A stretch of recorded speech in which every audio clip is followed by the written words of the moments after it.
Баршаңызға қайырлы күн. Бүгін каналымда сіздермен бірге сүзбелі бәліштің, яғни творожный пирогтың рецептімен бөлісетін боламын. Бізге керек өнімдер әдеттегідей описаниеда болады. Сондықтан менімен бірге жасап көріңіздер. Ең алдымен керек өнімдеріміздің бірі жұмыртқа. Жұмыртқамызды жарып, бір жұмыртқаға және 50 грамм шекерімізді салып, венчиктің көмегімен шекеріміз ерігенше араластыратын боламыз.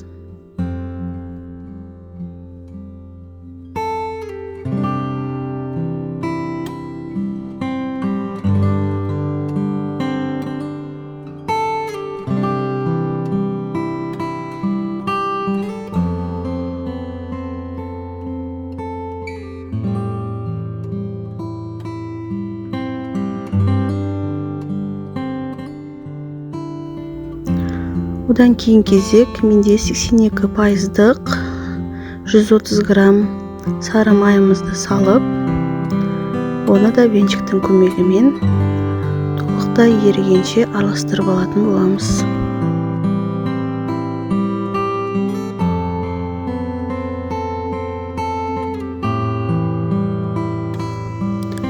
Майымыз толықтай ерігеннен кейін ендігі кезек 280 грамм ұнымызға бір ас қасық қопсытқышымызды салып, араластырып алып, електен өткізілген болу керек. Міндетті түрде мен електен өткізіп алдым. Осылай толықтай араластырып алғаннан кейін біздің песочный тестомызды дайындайтын боламыз. Ұнымызды толықтай қосып, басында венчиктің көмегімен араластырып, одан кейін қолымыздың көмегімен қамырымызды дайындайтын боламыз.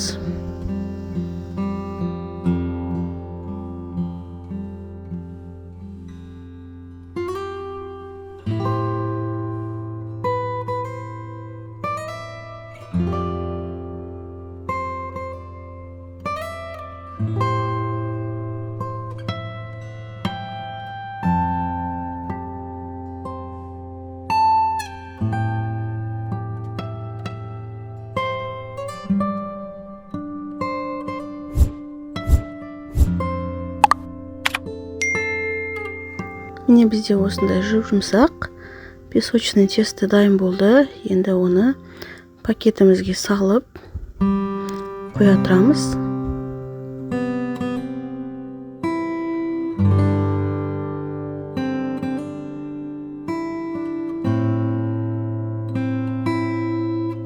Одан кейін салмасын дайындамас бұрын біздер пісіретін тавамызды пергамент қағазын төсеп осылай дайындап алып, жаңағы дайындаған песочный тестомызды, қамырымызды алып, осы формамызға салатын боламыз. Ешқандай қиындығы жоқ. Осылай қолдарыңыздың көмегімен өзіңізге қарай тарта отырып, қамырымызды созып қолдың көмегімен жасаймыз. Видеода көрсетілгендей етіп жасасаңыздар болады. Одан кейін осылай вилканың көмегімен жан-жақтарын әдемілеп және бәрі біркелкі болатындай етіп тегістеп шығамыз. Тегістеп алғаннан кейін қамырымызды тоңазытқышқа сала тұрып, салмасына кірісетін боламыз.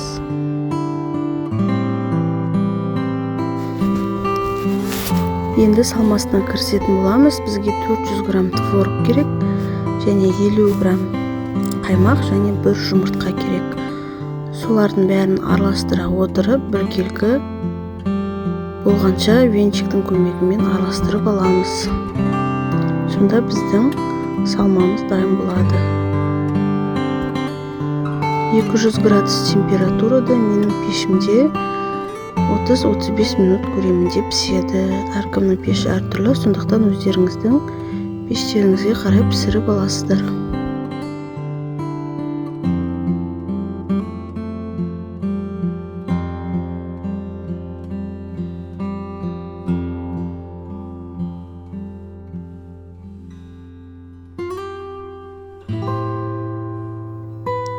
Міне салмамызды салып, қасықтың көмегімен әдемілеп салып шығатын боламыз. Одан кейін пешімізге салып пісіріп алатын боламыз.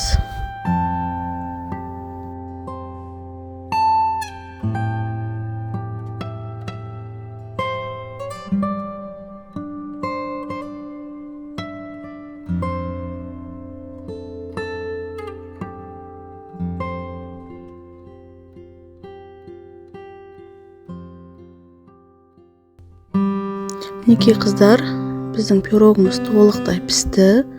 Өте керемет. Енді толықтай суытып аламыз, содан кейін барып кесетін боламыз. Міне біздің пирогымыз толықтай суыды, өте керемет, жұмсақ болып піскен. Енді сіздерге кесіп ортасын көрсететін боламын. Толықтай пісті, шикі болған жоқ. Дәмі деген өте керемет. Сондықтан жасап көріңіздер, өте тез дайындалады. Көп уақытыңыз кетпейді. Мінекей көріп тұрғандарыңыздай. Дәмі деген өте керемет. Сондықтан жасап көруге кеңес беремін. Менің каналыма тіркеліп, видеоларды толықтай көріп шығыңыздар. Және колокольчиктің суретін басуды ұмытпаңыздар. Менімен бірге болғандарыңызға рахмет. Астарыңыз дәмді болсын. Келесі кездескенше.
Дәмі деген керемет қыздар. Жасап көріңіздер.